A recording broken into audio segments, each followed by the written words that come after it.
Assalamualaikum warahmatullahi wabarakatuh.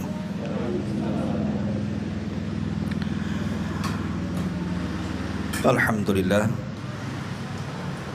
Alhamdulillahilladzi bi ni'matihi tatimmus shalihat. Asyhadu an la ilaha illallah wahdahu rabbil la syarikalah. Wa asyhadu anna Muhammadan abduhu wa rasuluhu alladzi la nabiyya ba'da. Amma ba'du. Alhamdulillah, di malam hari ini kembali kita bisa duduk untuk berthalabul ilmi, dan kita masih meneruskan tadabbur Al-Quran dari tafsir singkat dari surah-surah pendek dalam juz amma.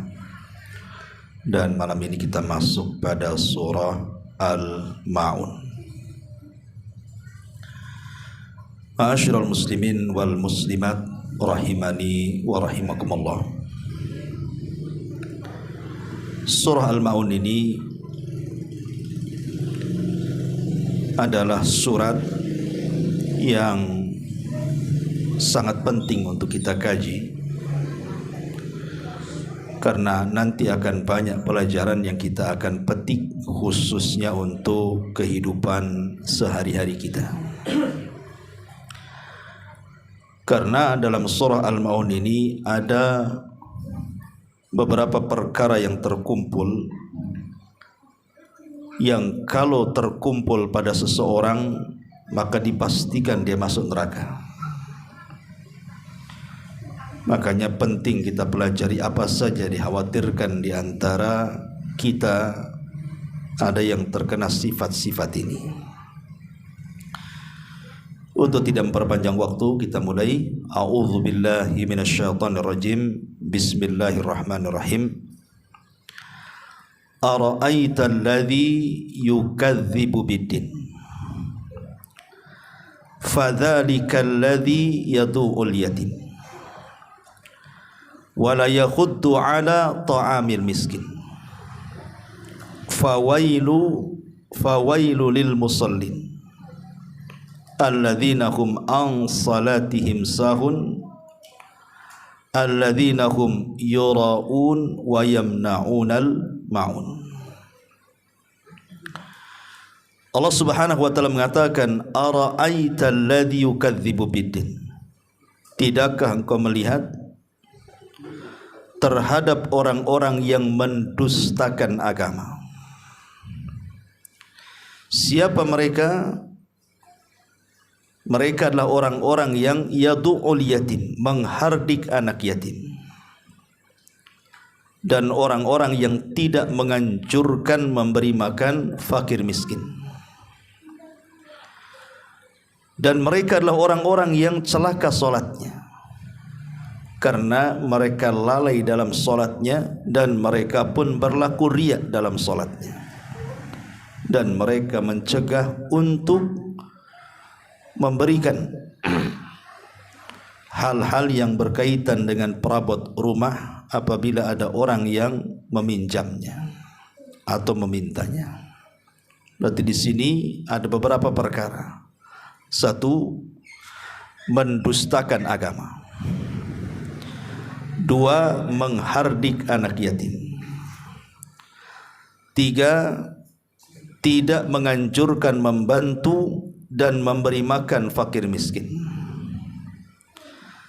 Empat, orang-orang yang lalai dalam solatnya. Lima, orang-orang yang riya di dalam melaksanakan ibadahnya. Dan yang keenam, orang yang bakhil sampai tidak mau meminjamkan perabotan rumahnya. Ulama mengatakan siapa yang terkumpul 6 perkara ini, maka dipastikan masuk neraka. Tapi sebaliknya, kalau dia membenarkan agama, kemudian dia berbuat baik kepada anak-anak yatim, kemudian dia memberi makan kepada fuqara dan juga masakin, kemudian dia tidak melalaikan solatnya, kemudian dia ikhlas dalam beribadah, dan dia dermawan, maka 6 kebalikan sifat ini kalau terkumpul maka dipastikan masuk surga. Inilah pembahasan yang kita akan bahas dalam surah Al-Maun ini. Ma'asyiral muslimin wal muslimat rahimani wa rahimakumullah. Kita tahu bahwa Nabi SAW datang kepada kita itu membawa agama rahmat. Jadi kita punya Nabi itu penuh dengan kasih sayang. Agama yang dibawanya juga penuh dengan ajaran kasih sayang, dan dakwahnya juga dipenuhi dengan kasih sayang. Wa ma arsalnaka illa rahmatan lil alamin. Tidaklah kami utus engkau wahai Muhammad kecuali menebar kasih sayang di tengah-tengah alam semesta. Kenapa kemudian kasih sayang ini perlu dan harus tertanam kepada hati kita? Karena orang yang punya belas kasih dan kasih sayang itu biasanya lembut hatinya.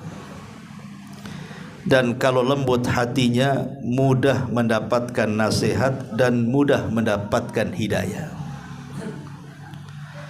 Tapi sebaliknya, orang yang tidak punya belas kasihan, artinya orang tidak punya kasih sayang, itu akan mengeraskan hatinya, ikhwan. Dan kalau keras hatinya, maka akan sulit mendapatkan hidayah. Ibadahnya pun tidak akan khusyuk. Makanya kenapa di dalam surah Al-Maun ini ada kait-mengait antara orang yang menghardik anak yatim dan orang yang tidak mau membantu fakir miskin dengan melalaikan solat. Apa hubung kait solat dengan memberi makan atau menahan orang-orang yang tidak mau membantu fakir miskin? Karena solat itu kan butuh khusyuk, ikhwan. Solat itu kan butuh khusyuk, dan khusyuk itu tidak mungkin muncul kecuali dari hati yang lembut. Dan cara melembutkan hati itu adalah dengan berbuat baik kepada anak yatim, usap kepalanya, dan memberi makan fakir miskin. Lembut hatinya. Ketika punya hati lembut, khusyuk solatnya. Makanya setelah bicara soal dosa menghardik anak yatim, kemudian tidak mau memberi makan fakir miskin, beralih kepada permasalahan solat kan. Karena ada hubung kait antara solat dengan dua perkara tadi. Baik, kita akan jabarkan. Allah Subhanahu wa taala mengatakan, ara'aital ladzi yukadzibu biddin. Tidakkah engkau melihat orang yang mendustakan agama? Pertanyaan. Kenapa Allah Subhanahu wa taala menggunakan ismul mufrad, tidak menggunakan jama'? Isim mufrad itu menunjukkan kalimat tunggal. Kalau jama' itu banyak. Bukankah orang yang mendustakan agama itu kan banyak, ikhwan? Orang yang mendustakan agama itu di mana-mana ada. Bukan hanya orang Batam saja, orang Tanjung Pinang, bahkan orang Indonesia. Dimanapun di dunia ini ada orang yang mendustakan agama. Harusnya Quran itu bukan menggunakan tunggal, bukan ara'aital ladzi, tapi ara'aital ladzina. Harusnya begitu. Karena yang mendustakan agama kan banyak. Tapi kenapa Allah Subhanahu wa taala tidak menggunakan jama', tidak alladzina tetapi alladzi, satu orang? Karena ulama tafsir mengatakan, memang yang mendustakan agama itu di mana-mana ada. Tapi yang kita bisa lihat di depan kita ini, tidak semua kita bisa lihat orang yang mendustakan itu. Makanya dengan menggunakan mufrad ini maknanya bahwa di sekitar kita, kita bisa melihat dengan kedua mata kita ada orang-orang yang mendustakan agama.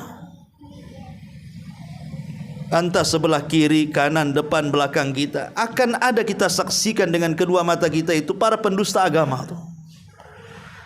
Walaupun pendusta agama di mana-mana, tapi yang kita lihat itu kan ada di depan kita masalahnya. Makanya menggunakan kalimat tunggal, tidak menggunakan jama'. Bahwa para pendusta agama itu ada di sekitar kita dan kita bisa melihatnya. Itulah menggunakan kalimat tunggal tidak jamak. Ara'aital ladzi yukadzibu biddin. Ahli tafsir mengatakan apa yang dimaksud dengan din di sini?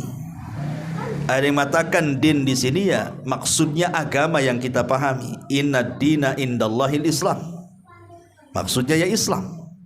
Berarti kalau din di sini dimaknai Islam, berarti tidakkah kau lihat orang yang mendustakan Islam? Ini satu penafsiran. Penafsiran yang kedua, din itu artinya al-jaza. Seperti Allah mengatakan maliki yaumiddin. Din dalam kalimat maliki yaumiddin ini artinya balasan setelah kematian. Berarti kalau diartikan din itu balasan, berarti penafsirannya atau artinya secara terlek adalah tidakkah kau lihat orang-orang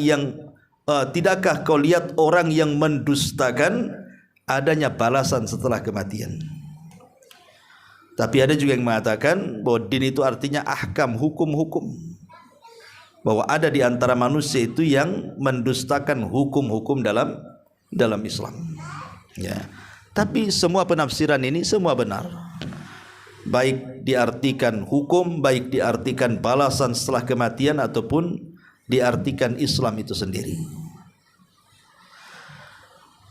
Ma'asyiral muslimin yang dimuliakan Allah Azza wa Jalla, mendustakan agama itu ada dua bentuk. Ada mendustakan dengan lisannya, dan ada yang mendustakan dengan perbuatannya. Kalau mendustakan agama dengan lisan biasanya tidak tersumber kecuali dari orang kafir. Orang kafir itulah biasanya yang mendustakan agama itu dengan lisan. Islam itu tidak benar. Tidak ada Tuhan. Itu ajaran menyimpang. Dan begitu seterusnya. Ini tidak keluar kecuali dari orang kafir. Tapi kalau mendustakan dengan perbuatan biasanya tersumber dari orang munafik. Lisannya benar, tapi perbuatannya menyelisih lisannya. Contoh, antum datang ke dokter. Dok, saya ini penyakit saya apa? Kata dokter, penyakitmu gula. Pantangan saya apa dok? Kata dokter, kamu jangan makan ini, makan itu, makan ini, makan itu. Ini pasien ini yakin dengan ucapan dokter. Tapi setelah pulang dari rumah sakit, konsultasi dokter, apa yang dilarang dokter dia makan. Kan itu ya. Mas saya ini punya asam urat nih. Memang saya punya asam urat. Datang ke dokter, dok saya punya asam urat. Apa yang pantangan bagi saya? Kata dokter, jangan makan pink, jangan makan kacang, jangan makan sayur-sayur hijau kan itu. Ya tetap saja saya makan kacang juga, pecel ada kacangnya. Kan gitu ya, gado-gado ada kacangnya, lotek, redok semua ada kacangnya kan itu ya. Lah, terkadang kita ini yakin dengan ucapan dokter, tapi ketika berpaling dari dokter kita langgar pula semua ucapannya. Tetap aja kita makan apa yang dilanggar kan. Itu namanya perbuatan menyelisihi ucapan. Itulah orang munafik. Orang munafik itu Allah katakan dalam Al-Quran, wa minan nasi man yaqulu amanna billahi wa bil yaumil akhir wa ma hum bimu'minin. Ada sebagian manusia itu dari kalangan orang-orang munafik yang mengatakan lisannya kami beriman dengan Allah, kami beriman dengan hari akhir, tapi Allah katakan mereka itu sebenarnya tidak beriman. Kenapa? Karena yukhadi'unallaha walladzina amanu, karena mereka menipu Allah dan orang-orang yang beriman dari segi perbuatannya. Lisannya mengatakan beriman kepada Allah, tapi perbuatannya mengkufuri ucapan lisannya. Itulah orang munafik. Jadi ada orang-orang yang mendustakan dengan perbuatannya seperti orang munafik, dan ada orang-orang yang mendustakan dengan lisannya seperti orang kafir. Ara'aital ladzi yukadzibu biddin. Dan di zaman Rasul, orang-orang yang mendustakan agama itu pertama orang-orang musyrik Arab.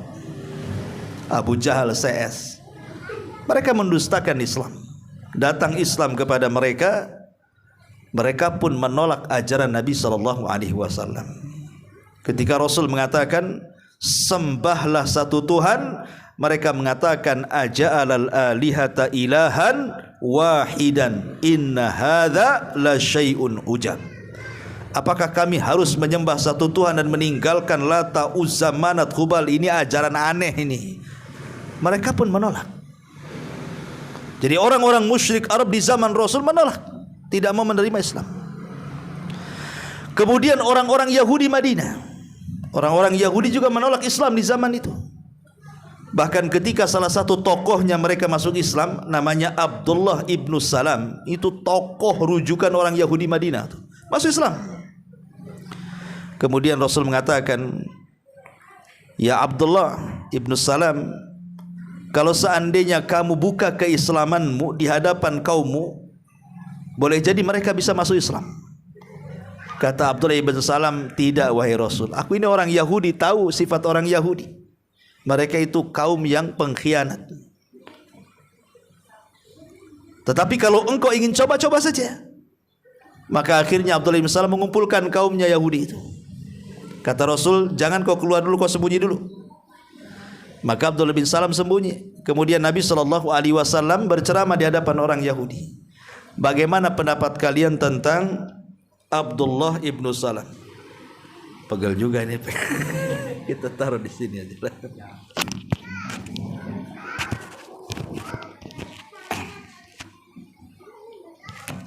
Jadi Nabi SAW mengatakan, bagaimana pendapat kalian tentang Abdullah ibn Salam?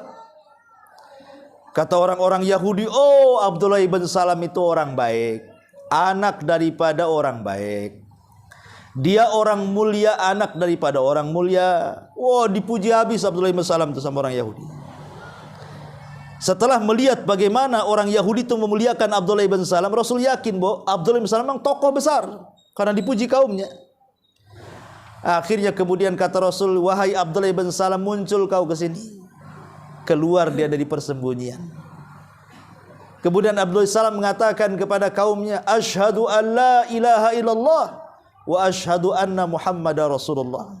Aku bersaksi bahwa tidak ada sembahan yang berhak disembah kecuali Allah dan Muhammad adalah Rasulullah. Kata kaumnya, Abdullah bin Salam orang yang paling buruk, anak daripada orang yang buruk, katanya. Tadi awalnya memuji, ya. Setelah dia masuk Islam, nampak dia bersyahadat, langsung dicaci maki. Dari sini kita tahu bahwa orang Yahudi itu tidak mau masuk ke dalam Islam, padahal mereka tahu tokohnya masuk Islam. Mereka tahu kebenaran, tapi mereka menyembunyikan kebenaran. Itulah orang Yahudi. Mereka tahu loh, Nabi itu seorang Nabi. Ya'rifunahu kama ya'rifuna abna'ahum. Mengenali Nabi itu melebihi anak-anak mereka sendiri. Tetapi mereka tolak kebenaran karena hasad dan kesombongan. Itulah di zaman Nabi. Ya. Dua manusia ini menolak ajaran Nabi SAW. Tapi sebaliknya orang-orang Nasrani di zaman Rasul banyak masuk Islam. Bahkan ada kabilah namanya Najron, itu satu kabilah masuk Islam tuh, orang Nasrani semua. Kenapa orang Nasrani mudah mendapatkan hidayah? Kenapa orang Yahudi tidak? Karena orang Nasrani itu agak lembut hatinya. Orang Yahudi itu keras-keras hatinya. Makanya orang keras itu sulit dapat hidayah. Ya. Tapi kalau kita terapkan pada hari ini, kita terapkan para pendusta agama itu, ya banyak di hari ini. Pertama, orang-orang syuyu'iyun, atau dengan kata lain orang-orang komunis atau ateis gitu ya. Orang-orang yang tidak yakin adanya Tuhan. Maka saya katakan orang ini orang gila. Kenapa gila? Karena agama itu fitrah. Ya, agama itu tertanam dengan sendirinya. Karena setiap orang itu pasti akan mencari agama.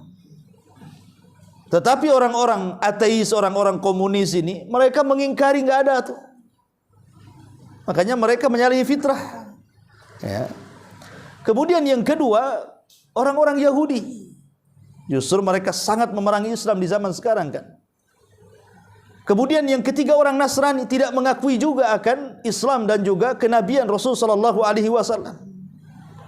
Dan agama-agama musyrik yang lainnya kan itu. Hindunya, Budanya, Konghucunya dan lain-lain, mereka menolak Islam. Mereka tidak mau masuk ke dalam Islam. Dan mereka termasuk orang-orang yang mendustakan agama. Ma'asyiral muslimin yang dimuliakan Allah Azza wa Jalla. Allah Subhanahu wa taala ingin menjelaskan kenapa alasannya orang-orang itu sampai mendustakan agama. Maka Allah Subhanahu wa taala mengatakan, "Ara'aital ladzi yukadzibu bid-din fadzalikal ladzi yad'ul yatim wa la yahuddu 'ala ta'amil miskin." Ini alasannya. Alasannya orang-orang yang menolak agama itu karena tidak punya rahmat dalam hatinya. Tadi saya katakan di mukaddimah. Seandainya Abu Jahal, seandainya Al-Walid ibn Mughirah, seandainya Uqbah bin Abi Mu'ayth dan musuh-musuh Nabi di zaman itu dalam periode Mekah, mereka punya sedikit saja rahmat dalam hatinya. Sayang dengan anak-anak yatim, sayang dengan fakir miskin, tentu mereka dapat hidayah, ikhwan. Tapi karena Abu Jahal CS itu, mereka tidak punya rahmat dalam hatinya, tidak kasihan dengan anak yatim, tidak kasihan dengan fakir miskin, keras hatinya. Makanya sebab itulah mereka susah dapat hidayah. Dan ini juga risalah kepada dunia bahwa Islam itu bukan agama teroris. Islam itu bukan agama sadis. Islam itu bukan agama yang mengajarkan kekerasan. Tapi Islam itu agama rahmat. Karena ajarannya menyayangi anak yatim, menyantuni fakir miskin, itu kan ajaran rahmat namanya. Jadi tidak benar kalau seandainya Islam itu agama teroris, agama sadis. Nah, Islam itu agama rahmat. Wa ma arsalnaka illa rahmatan lil alamin. Di zaman Nabi, ikhwan, ada seorang wanita berzina. Wanita dari suku Ghamidiyah datang kepada Nabi, ingin tobat dan mengatakan, "Ya Rasulullah, zanaitu fatahirni." Rasul, aku sudah zina loh, tolong bersihkan dosaku. Maksudnya rajam aku, karena dia sudah menikah, ya masalahnya. Tapi Nabi SAW mengatakan, jangan-jangan kau pegang-pegang aja, kau peluk-peluk aja, kau cium-cium saya, kau nggak berzina, pulang. Rasul tidak menanggapi wanita itu, maksudnya ngasih kesempatan supaya tobat. Ngapain datang ngaku-ngaku gitu maksudnya. Karena pengakuan dalam Islam itu sekuat-kuat dalil dalam persidangan, ikhwan. Kalau orang ngaku gak perlu saksi. Saksi itu bagi orang yang gak ngaku, didatangkan saksi biar ngaku. Kalau sudah ngaku, apa gunanya saksi? Ya, udah ngaku dia. Tapi wanita ini terus mengatakan, "Ya Rasul, zanaitu fatahirni." Aku loh sudah berzina, bersihkan. Sudah pulang kata Rasul. Tapi karena ngotot wanita ini, dia mengatakan, "Rasul, buktinya aku berzina. Lihat loh, perutku hamil." Kata Rasul gini saja, "Kamu lahirkan dulu anakmu. Kamu lahirkan." Maksudnya Rasul mengatakan, pulang, kau lahirkan anakmu, jangan balik. Dah tobat aja habis melahirkan gitu maksudnya kan. Tapi subhanallah, karena wanita ini ingin bertobat, habis melahirkan digendong pula bayinya, datang kepada Rasul dan mengatakan, "Rasul masih ingat aku, zanaitu fatahirni." Rasul, aku dulu wanita pezina yang datang ke sini setahun yang dulu, tolong bersihkan aku, nih anakku sudah lahir nih. Kata Nabi SAW, "Oh, tidak bisa, anakmu ini perlu nyusu. Pulang, susukan dulu anakmu tuh 2 tahun." Maksudnya kata Rasul, sudah pulang susui anakmu, jangan balik lagi, tobat sana. Itu maksudnya. Tapi wanita ini kekeh, dia habis 2 tahun nyusui, datang lagi dia kepada Nabi SAW dan mengatakan, "Ya Rasul, zanaitu fatahirni." Rasul, masih ingat aku? Ini anakku sudah kususui 2 tahun dan aku wanita pezina, tolong bersihkan. Artinya Rasul melihat keikhlasan wanita ini ingin dirajam, ya, karena dia merasa bersalah. Tapi sisi lain bagaimana Nabi memberikan kesempatan kan? Memberikan kesempatan untuk tobat. Kalau bisa jangan datang lagi, nggak mungkin dicari kok kan itu. Bagaimana Islam itu menegakkan rahmat, tapi karena wanita itu yang minta dirajam, akhirnya dirajam juga. Ketika dirajam, Khalid bin Walid semangat melempar batu sampai darahnya muncrat dan mencaci maki wanita itu. Kata Rasul, "La tasubbuha," jangan kalian caci wanita itu. Wanita itu wanita ikhlas. Kalau seandainya tobatnya wanita itu dibagi kepada 70 manusia di kota Madinah, mencukupi mereka, katanya.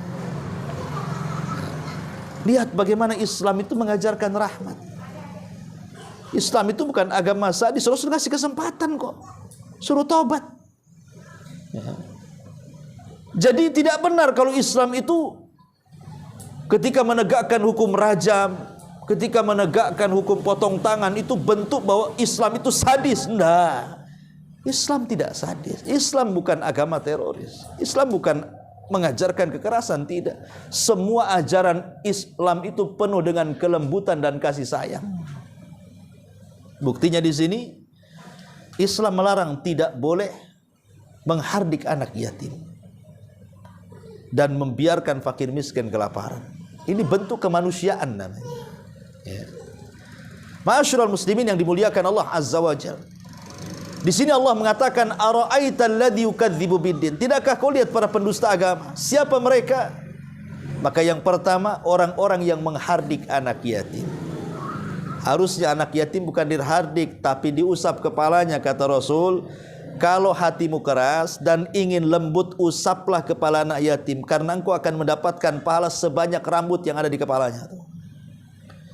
Tapi kalau diusap, didorong, itu namanya menghardik-hardik, itu mendorong. Ya, karena jangan sampai anak yatim makan di tempat kita, jangan sampai anak yatim itu bergaul dengan anak-anak kita, jangan sampai anak yatim itu ada lingkungan kita. Dia berani karena tidak ada bapaknya. Ya, coba ada bapaknya dihardik anak orang, habislah perang. Karena anak yatim ini anak kecil, kasihan, masa dihardik. Karena turunnya surah Al-Maun ini sebab nuzulnya adalah ada yang mengatakan Abu Jahal, ada yang mengatakan Abi Sufyan sebelum masuk Islam, ada yang mengatakan yang lainnya. Jadi Abi Sufyan itu setiap hari Jumat saking kayanya itu nyembeli unta. Tapi bukan disedekahkan kepada anak yatim, fakir miskin, tidak. Jadi menyembeli setiap Jumat itu hanya untuk makan besar pesta saja dengan kawan-kawannya. Ya, dengan geng-gengnya saja. Sesama orang-orang kaya dan tokoh-tokoh Quraisy itu saja. Makan-makan setiap Jumat. Jadi satu hari Abi Sufyan ini atau Abu Jahal sedang menyembeli unta. Datanglah anak yatim kelaparan. Lapar, pengen makan. Ya. Anak yatim tak pakai baju. Kemudian meminta-minta belas kasihan kepada Abu Jahal atau Abi Sufyan ini, tolonglah kasih sepotong daging kurma. Lapar. Tapi Abu Jahal tidak suka dengan anak yatim itu. Diambilnya tongkat, kemudian didorong badannya sampai jatuh, dia pun ketakutan menangis kemudian pergi. Sebab peristiwa ini turun ayat ara'aital ladzi yukadzibu biddin fadzalikal ladzi yad'ul yatim. Ini sebab turunnya sebenarnya. Jadi sebab turunnya itu karena bagaimana orang-orang tokoh-tokoh Quraisy ini mereka menghardik anak yatim. Maka turun ayat. Islam tidak mengajarkan seperti itu. Apalagi Nabi kita ini adalah bapaknya anak yatim karena dia sendiri yatim. Ya. Nabi SAW itu seyatim-yatimnya anak yatim. Kenapa? Karena ketika 6 bulan di perut Aminah ibunya, bapaknya meninggal. Sehingga ketika brojol saja Rasul tidak pernah melihat muka ayahnya seperti apa tuh. Makanya kenapa seyatim-yatimnya anak yatim itu kalau berada di kandungan ibundanya kemudian bapaknya meninggal, itulah seyatim-yatimnya anak yatim. Seperti yang dialami Nabi SAW. Tapi tentu yatimnya Rasul dengan yatimnya anak-anak yatim lain berbeda. Karena Allah mengatakan wa wajadaka yatiman fa'awa. Kami dapati engkau yatim wahai Muhammad, kemudian kami yang melindungi kamu. Walaupun orang tua meninggal, ada yang merawatmu. Disusui oleh Halimah dan keluarga Halimah Sa'diyah. Kemudian diasuh oleh kakeknya Abdul Muttalib. Abdul Muttalib meninggal, diasuh oleh Abu Thalib. Setelah besar kemudian menikah dengan orang kaya, wanita tahirah, wanita suci Khadijah bintu Khuwailid. Dijaga oleh Allah. Makanya kenapa? Karena Nabi SAW pernah yatim dan Allah jaga. Maka Allah mengatakan fa'ammal yatima fala takhar. Ingat, engkau dulu yatim, aku yang merawatmu. Sekarang kalau engkau melihat anak yatim, jangan kau hardik mereka. Ya, karena begini ikhwan, ada istilah kama tadinu tudan dalam bahasa Arab itu. Kaidah sebagaimana kita berlaku jahat kepada orang, maka akan datang kejahatan berlaku kepada kita. Itu disebut hukum karma bahasa kita. Ya. Orang yang kalau seandainya di lingkungan kita ini ada 1-2 anak yatim, di lingkungan kita ini ada 1-2 anak yatim, kemudian kita berbuat baik kepada mereka, kita usap kepalanya, kita kasih uang, kita lembut dengannya, berusaha untuk mendidiknya, ikhwan. Kalau seandainya Allah takdirkan kita meninggal dan kita punya anak-anak juga, artinya kita ini akan mati dan anak-anak kita juga akan yatim kan. Semua orang kan pasti mati, nggak mungkin nggak mati kan. Ya. Maka ketika kita berbuat baik kepada anak yatim, kemudian Allah takdirkan kita mati dan kita juga meninggalkan anak yatim, maka anak-anak kita itu akan berbuat baik kepada kita sebagaimana kita sudah berbuat baik kepada anak yatim. Tapi sebaliknya, ikhwan, kalau kita keras dengan anak yatim, tidak lembut dengan mereka, tidak pernah mengusap kepala mereka, tidak ada rahim sama sekali, tidak ada kasih sayang kepada mereka, maka jangan salahkan kalau anak-anak kita kemudian juga tidak sayang dengan kita. Bahkan setelah kematian kita, mereka cuek dengan kita karena kita tidak punya kelembutan kepada anak yatim. Itu disebut kama tadinu tudan namanya. Dan jangan salahkan juga kalau seandainya masyarakat itu rusak ketika anak-anak yatim ini besar tanpa pendidikan. Jangan salahkan. Ya, yang menjadikan masyarakat rusak gara-gara anak yatim tidak dapat pendidikan itu kita. Coba kalau anak yatim itu kita sayangi, kita lembut, kita kasih pendidikan, masyarakat kalau sudah besar, maka akan tumbuh masyarakat yang baik, ikhwan. Tapi kalau anak yatim kita biarkan, kemudian mereka tumbuh besar tanpa pendidikan, kemudian mereka nakal, maka mereka punya dendam kepada orang-orang yang tidak pernah belas kasihan dengan dia. Jangan katakan ya, wajar anak yatim itu nakal. Bukan. Kita yang membuat mereka nakal karena kita tidak mendekati mereka. Ya. Ma'asyiral muslimin, makanya kenapa Nabi SAW mencontohkan bagaimana beliau mengkafil anak yatim. Rasul itu bukan hanya mengatakan ana wa kafilul yatim fil jannati kahataini, aku dan anak yatim di surga seperti ini, kemudian menunjukkan 2 jarinya. Bukan hanya sekedar ucapan Rasul itu, tapi Rasul juga melakukan dengan perbuatan. Ada seorang wanita namanya Ummu Salamah. Ummu Salamah, ya suaminya Abu Salamah lah. Ya, seperti saya Abu Humairah, istrinya Ummu Humairah kan itu ya. Jadi ada namanya Ummu Salamah, suaminya Abu Salamah. Itu Ummu Salamah dan Abu Salamah itu termasuk as-sabiqunal awwalun, orang-orang yang awal-awal masuk Islam, ikhwan. Dia hijrah ke Habasyah 2 kali sampai hijrah ke Madinah. Jadi orang yang awal-awal, dan Ummu Salamah itu sangat saking cintanya dengan Abu Salamah. Saat kematiannya, maka dia sangat terpukul sekali karena dia sangat mengidolakan suaminya. Bahkan setelah hilang masa idahnya, banyak sahabat-sahabat senior melamarnya. Abu Bakar, Umar, pokoknya banyak para sahabat melamar Ummu Salamah itu. Ditolak semuanya. Kenapa? Kata Ummu Salamah, tidak ada manusia yang lebih aku cintai melebihi Abu Salamah, katanya. Aku tidak akan menikah dengan siapapun. Tak tahu istri antum begitu juga atau enggak? Kan itu ya. Akhirnya Rasulullah SAW saat kematian Abu Salamah itu datang kepada Ummu Salamah. Wahai Ummu Salamah, berdoalah kepada Allah. Allahumma hjurni fi musibati wakhluf li jauzan khairan min zawji.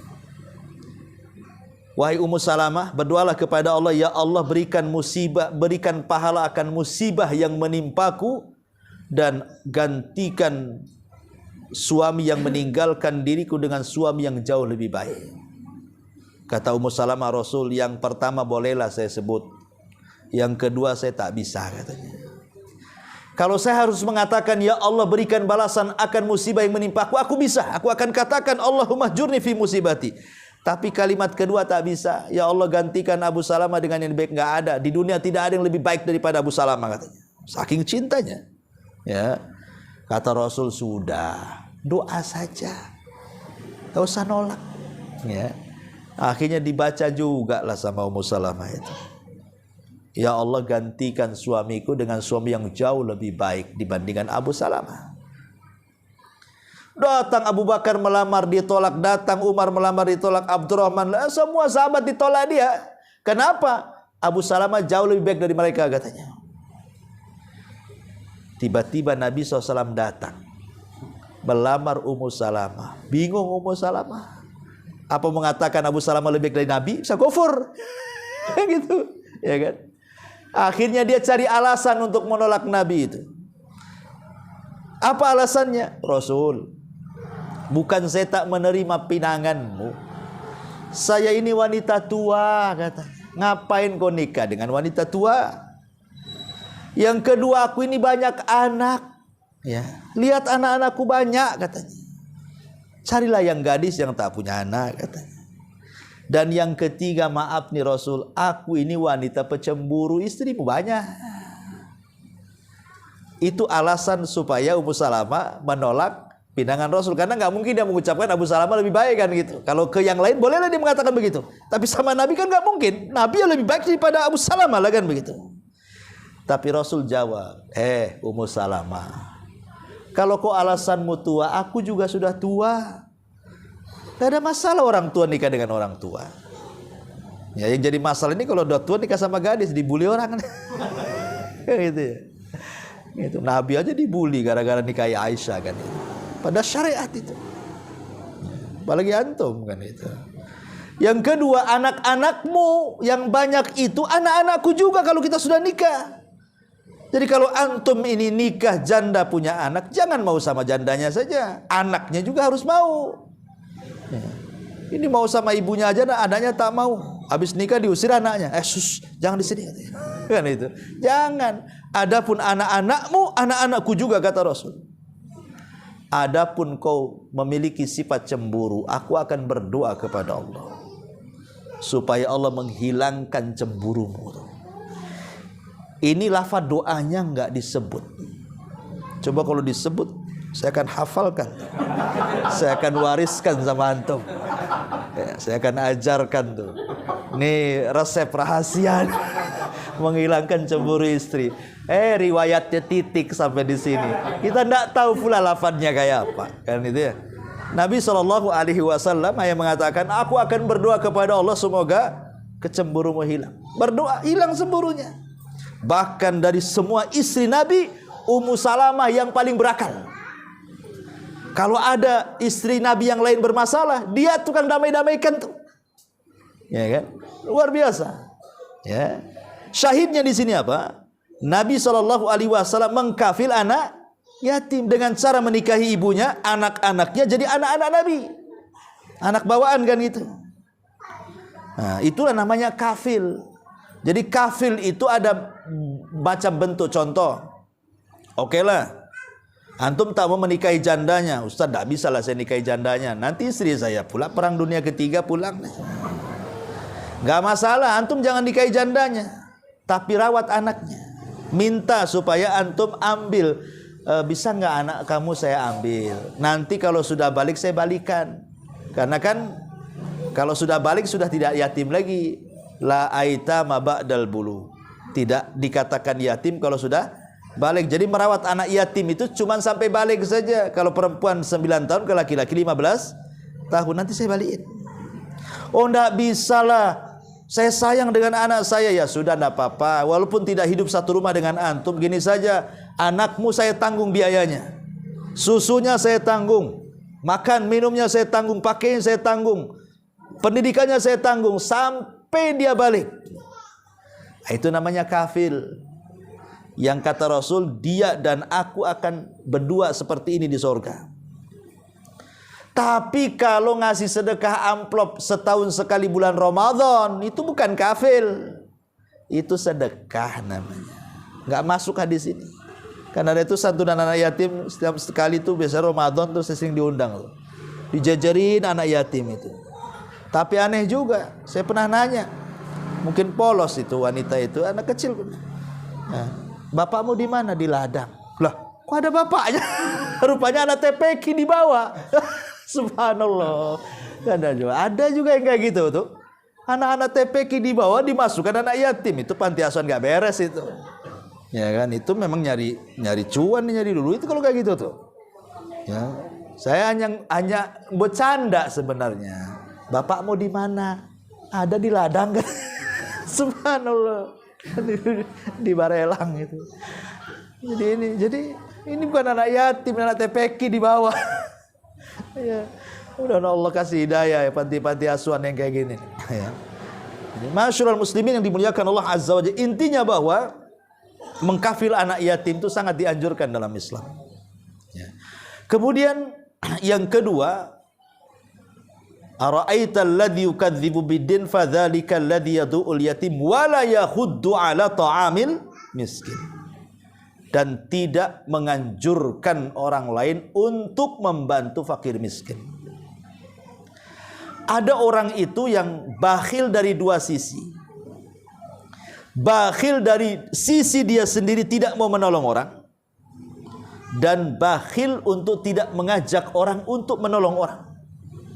Minimalnya ikhwan, kalau kita ini, pamannya saya miskin, tetangga saya miskin, ini sama-sama miskin nih. Saya walaupun miskin, saya ogah minta-minta, tapi saya ingin bantu tetangga yang miskin, tapi saya tidak bisa. Caranya gimana? Caranya datang ke orang kaya. Pak, Bu, saya punya tetangga miskin, bisa nggak bantu dia? Gitu maksudnya. Ya, tapi jangan ngomong saya juga miskin. Bukan begitu. Ya, maksudnya kita ini kadang ada orang-orang miskin itu memang mereka punya izzah kan. Nggak semua orang miskin itu minta-minta, dan nggak semua orang miskin itu mau menerima pemberian orang kan. Ada orang yang luar biasa mau menjaga kemuliaan orang miskin tuh. Semiskin-miskinnya orang miskin, saya walaupun miskin nggak mau saya minta-minta, dan saya tidak butuh bantuan, saya masih bisa bekerja. Ada orang miskin itu yang menjaga kehormatan luar biasa.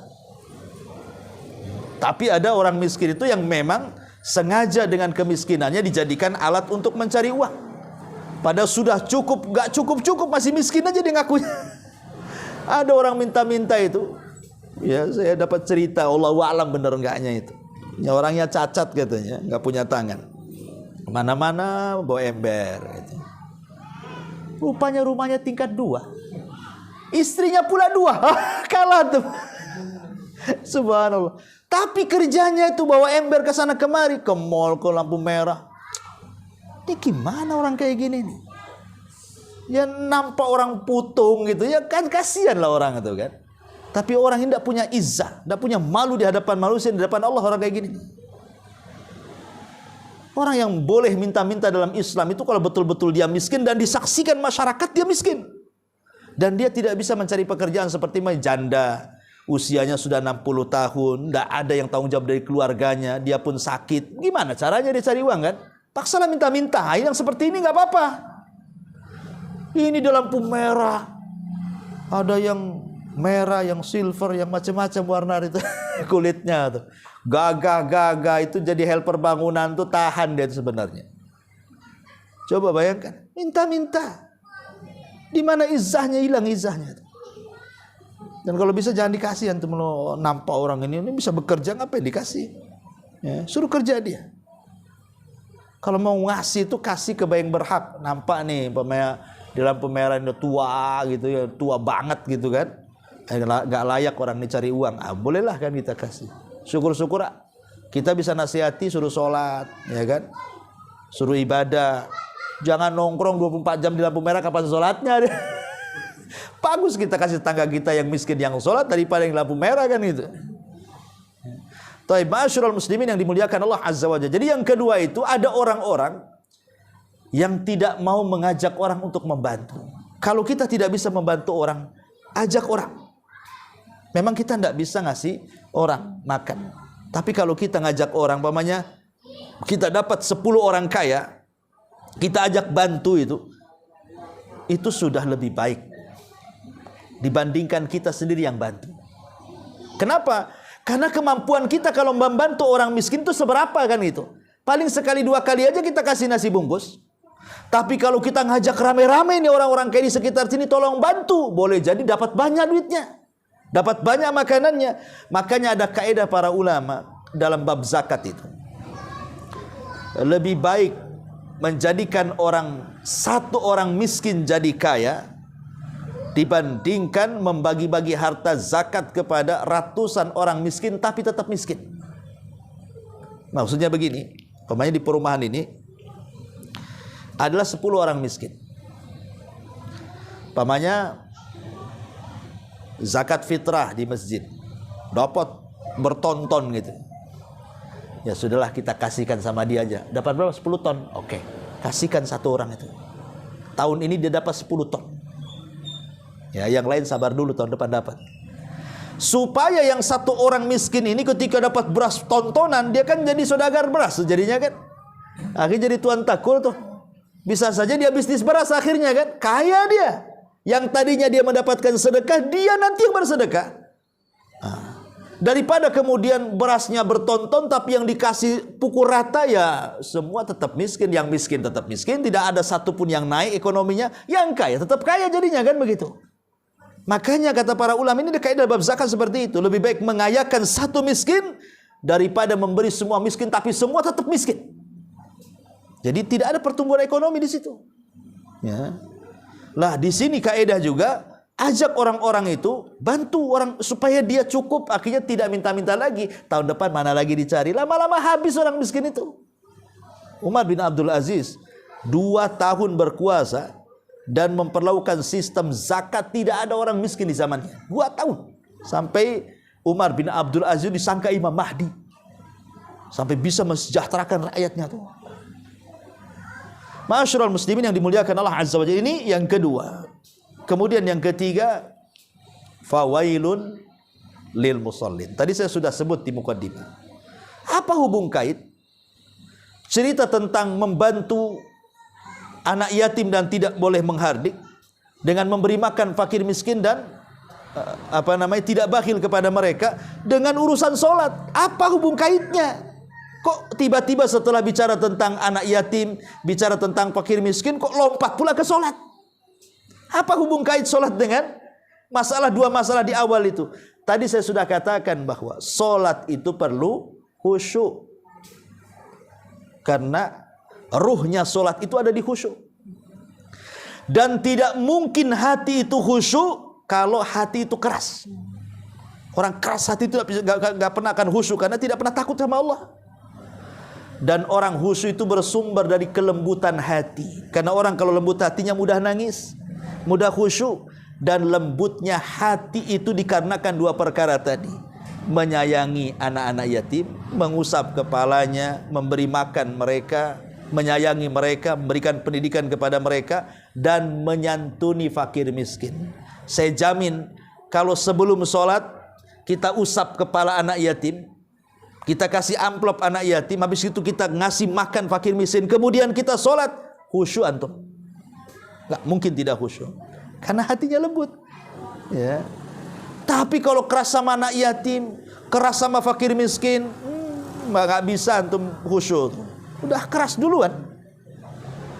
Ya. Bahkan ada orang itu subhanallah, jangankan lagi cerita sama orang lain, sama keluarganya saja nggak lembut tuh. Di zaman Nabi itu pernah menggendong Hasan dan Husain. Datanglah orang Arab Badui kepada Nabi, heran ketika Rasul mencium Hasan Husain cucunya yang masih kecil itu. Heran dia. Apakah engkau mencium cucumu wahai Rasul? Kata Rasul, emang kenapa? Berapa anakmu? Katanya. Maka orang Arab Badui mengatakan, Rasul, li asyaratul abna. Saya itu punya 10 anak. Dan tidak satu pun aku cium mereka, katanya. Kata Rasul, jangan kau lakukan. Cium mereka, sayangi mereka. Karena kalau tidak kau lakukan, Allah cabut perasaan rahmat di hatimu. Jadi ada orang-orang itu yang punya perangai, di tengah-tengah keluarganya saja tidak sayang dengan keluarganya tuh. Kalau masuk itu, mukanya muram aja itu. Ya. Gak sayang dengan anaknya, dibiarin aja. Gak mau main-main sama anaknya. Sampai besar anaknya nggak pernah dicandai dia. Ya. Kalau dia tidak punya kasih sayang dalam keluarga, macam mana mau dia menyebar kasih sayang keluar kan gitu ya?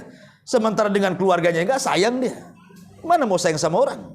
Ya, maka tanamkan kasih sayang dari keluarga dulu. Kemudian baru akan ada kasih sayang kepada orang. Dan itu akan mempengaruhi ibadah. Kenapa?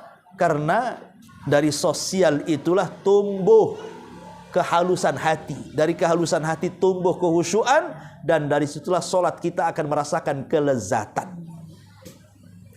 Tetapi masalahnya, kalau orang sudah menghardik anak yatim, kalau orang sudah tidak sayang dengan fakir miskin, akhirnya apa? Solatnya pun lalai. Karena keras hatinya, pasti lalai solatnya. Kalimat sahun kata para ulama itu artinya, sahun ini subhanallah, alhamdulillah kita bersyukur kepada Allah. Allah tidak mengatakan fawailul lil musallin alladzina hum fi salatihim sahun. Allah tidak katakan fi salatihim, tetapi an salatihim. Apa bedanya fi dengan an? Kalau fi itu di dalam solat, kalau an itu di luar solat. Kalau di dalam solat lalai, semua orang bisa lalai. Rasul aja bisa lalai. Rasul pernah lalai. Dia solat duhur 2 rakaat. Kata sahabat Rasul, kok kosor ya? Enggak, kata Rasul. Ya. Apa turun wahyu jadi 4 rakaat jadi 2 rakaat? Enggak ada, katanya. Kenapa kok solat duhur 2 rakaat wahai Rasul? Kata Dzuliyadain itu. Kata Rasul, tidak. 4 rakaat, tidak kok 2 rakaat. Kemudian Rasul ngomong, betul saya 2 rakaat tadi, 1 jamaah masjid. Iya kau 2 rakaat. Oh kalau gitu saya lupa. Solat lagi 2 rakaat. Kemudian sujud sahwi. Rasul kan pernah lupa juga tuh. Artinya kalau dalam solat itu semua orang tidak mungkin lepas. Rasul aja bisa lalai dalam solatnya. Kalau di dalam solat. Tapi Allah tidak mengatakan fi, tetapi an. Ya, maksudnya dari solat. Maksudnya dia sengaja melalaikan solat. Maka apapun yang melalaikan solat itu disebut sahun. Antum nih ada acara bola Piala Dunia kan gitu ya. Bola itu jam 1 mulainya. Tapi karena antum cinta dengan bola, kopi itu udah disiapkan 1 baskom tuh. Biar nggak ngantuk kan itu ya. Kalau orang masyarakat awam ya rokok kreteknya lah semua. Yang penting jangan ngantuk kan itu ya. Nah, ditongkrongi jam 1 itu. Apalagi sekarang sudah ada masing-masing punya YouTube. Ada lagi nobar-nobar. Ada juga yang nobar kan itu ya. Akhirnya ngantuk lah antum itu sampai subuh. Lewat pula subuh tuh. Berarti bola ini yang melalaikan sama antum. Ini sahun namanya ya. Perkara mubah jadi haram gara-gara melalaikan ya. Jadi perkara mubah ini asalnya boleh-boleh saja, tapi kalau sudah melalaikan ibadah jadi sahun tuh jadinya. Atau yang dimaksud sahun itu tadi mengakhir-akhirkan waktu sholat, atau keluar daripada waktu sholat. Auzubillah. Sebab kalau sudah mengakhir-akhirkan waktu, biasanya untuk khusyuk itu mustahil. Sekarang kalau seandainya tinggal 5 menit lagi, waktu zuhur habis mau masuk ke asar, itu sholatnya kayak apa itu? Kayak ayam lapar antum kasih beras. Taktuk selesai. Assalamualaikum, salam itu sempurna. Ke kanan saja assalamualaikum, ke kiri sambil berdiri pergi dia. Kan gitu. Karena udah enggak khusyuk. Mana khusyuknya? Enggak ada lagi khusyuk di situ. Nah, ini kan bahaya nih. Ya. Kemudian yang keempat, alladzina hum yura'un. Orang-orang yang suka ria. Ria ini bahaya. Karena orang ria ini khusyuknya kalau nampak orang aja tuh. Wah, kalau nampak orang memang khusyuk, masya Allah luar biasa. Tapi kalau tidak ada orang, maunya cepat aja itu sholat itu. Cepat aja selesai. Kadang-kadang surat pun kalau bisa ini ataina bagi 2. Yang penting cepat selesai. Nah, itu kalau kita rasakan saat gak ada orang kita malas, saat di banyak orang kita ini semangat, berarti ada penyakit riaknya tuh. Ini penyakit ria nih. Dan ria ini macam-macam bentuknya, ikhwan. Ada ria itu dalam bentuk penampilan. Penampilan. Biar kesan dipanggil Pak Haji gitu ya. Wah, penampilannya dibuat macam-macam tuh. Haji aja enggak, tapi pakai pakaian Pak Haji. Nah, kalau di pasar dibaling Pak Haji, wah senang kali dia. Gitu. Ada orang penampilan. Atau biar terkesan ahli sujud, cari arang sate itu. Dicoret-coret lah di sini ya. Biar nampak dia ahli sujud kan itu ya. Kan ada orang kayak gitu tuh. Ya, ini namanya ria dari segi penampilan. Ya. Ada ria dari segi pakaian tadi. Ya, mentang-mentang habis beli pakaian baru dipakai sampai bantulannya nggak dicopot sama dia tuh, gantung aja jadi baru terus padahal udah 3 tahun tuh. Ya, jadi ada orang yang kemudian ria dengan pakaian, ada ria dengan kendaraan, dengan tempat tinggal, macam-macam ria. Tapi yang paling bahaya dari semua ria itu kalau sudah masuk dalam bab ibadah.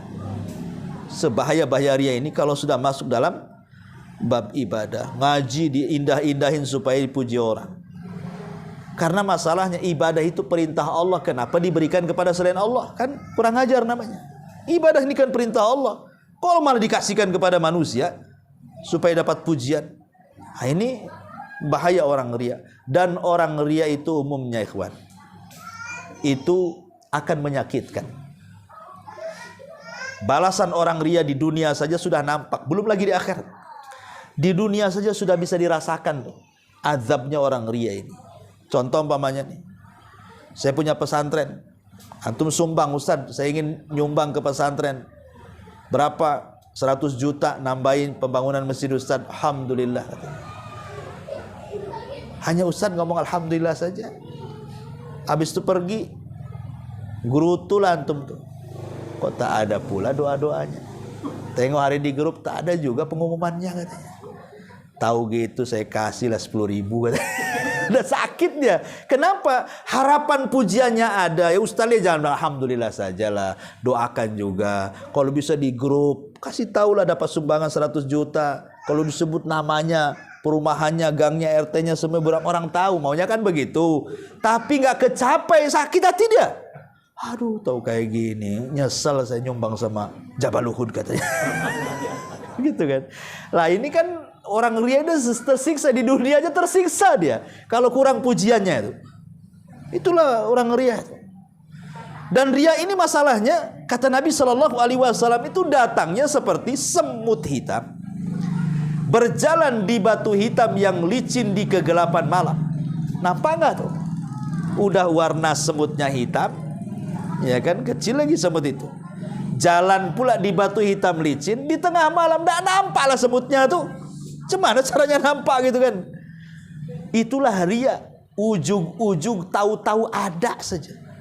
Tahu-tahu kok ria saya. Pada awalnya nggak ria tuh, ikhlas. Tahu-tahu ada saja ria. Contoh nih, ada namanya ria kepancing. Ya, pamannya antum nyumbang ke masjid. Pak Imam saya nyumbang nih ke masjid. Kata Pak Imam, saya tulis apa di sini nama antum? Oh jangan Pak Imam, tulis hamba Allah sajalah kan itu. Biar orang nggak tahu siapa yang nyumbang. Besoknya lagi nyumbang. Gimana nih? Tulis hamba Allah. Jadi adalah 10 hamba Allah. Padahal 1 orang tuh. Ya. Akhirnya tetangganya nyeletuk. Bang, kerja abang bagus. Kaya. Tak nampak pula abang ini sumbang sama masjid katanya. Mulai kepancing. 10 hamba Allah itu siapa tuh katanya. Kepancing dia tuh. Itu 10 hamba Allah itu saya, itu 1 orang tuh kan. Ini bahaya nih kalau kayak gini nih. Itu namanya ria kepancing kan. Awalnya kan ikhlas-ikhlas saja kan. Gara-gara kepancing, habislah dia. Hilang amalannya. Ini hati-hati. Ya, atau contoh yang lain nih. Dia nggak mau disebut. Ditulis hamba Allah pun nggak mau dia. Nggak mau tuh. Tulis hamba Allah saja untuk laporan. Nggak usah. Ambil aja itu. Ya. Datang lagi gitu lagi, gimana? Ditulis, nggak usah ada laporan. Saya ikhlas. Dah, ceritanya, datang pula kawannya ke masjid. Ya. Kemudian kata Pak Imam, kamu kenal nggak si Fulan itu? Oh itu kenal, itu kawan saya Pak Ustadz. Masya Allah kawan saya. Kenapa emang dengan dia? Masya Allah kata Pak Ustadz, orang itu baik, suka nyumbang. Tapi kalau nyumbang nggak mau disebut nama, ditulis pun tak mau katanya. Akhirnya kawannya datang nih. Saya dapat informasi dari Ustadz, rupanya kau ini memang ikhlas katanya. Nggak ada orang tokoh sumbang. Ngomong dia, emang kenapa? Itu Pak Ustadz naik-naikin kamu. Ngomong apa Pak Ustadz itu? Iya dia muji-muji kamu. Waktu Pak Ustadz ngomong ada berapa orang di situ katanya. Mulai dikejar-kejar pertanyaannya kan. Waktu Pak Ustadz ngomong Isa itu corong itu bunyi nggak tuh? Wah ini payah lagi nih kan. Itu namanya sum'ah, merasa lezat kalau dipuji. Kalau tadi namanya ria, ini namanya sum'ah nih. Ya, dia dikejar, harusnya dia tolakkan dari awal. Ustadz ini muji, itu nggak benar Ustadz itu. Mana ada saya sumbang, harusnya kan begitu kan? Ini nggak dikejar. Emang Ustadz ngomong apa?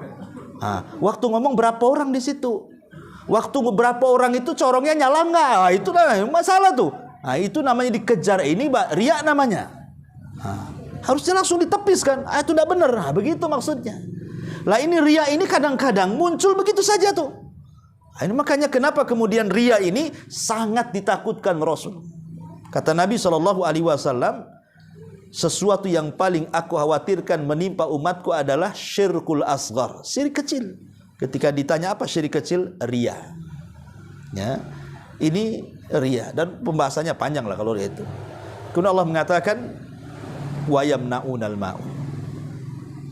Wayamnaunal maun ini sebakhil-bakhilnya orang bakhil nih. Kalau sudah sampai wayamnaunal maun, cap saja itu si bakhil. Karena orang kalau sudah yamnaunal maun itu udah paling bakhil manusia. Apa wayamnaunal? Apa itu maun itu? Ada yang mengatakan maun itu artinya perkakas. Ya, perkakas rumah. Kalau di dapur itu ya piring, sendok, garpu, pisau, kompor, gas, apa semua itu pokoknya perkakas dapur lah.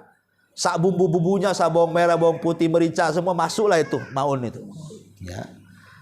Ataupun air, ya, atau api, atau kendaraan itu semua maun disebut. Ya. Kalau ada tetangga nih pinjam perabotan, kemudian kita bilang nggak ada, ya nggak ada katanya. Berarti antum tuh sebakhil-bakhilnya orang bakhil itu. Nggak ada orang bakhil kecuali antum tuh. Kalau antum sampai tetangga pinjam perabotan, entah pisau, entah garpu, kok antum katakan nggak ada yang bersih, kotor semuanya. Padahal bersih semua tuh.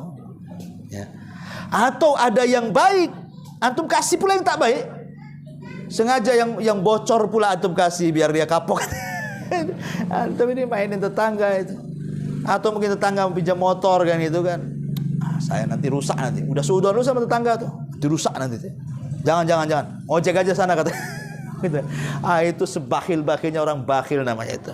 Karena itu perkara-perkara yang berkaitan dengan hak bertetangga, ikhwan.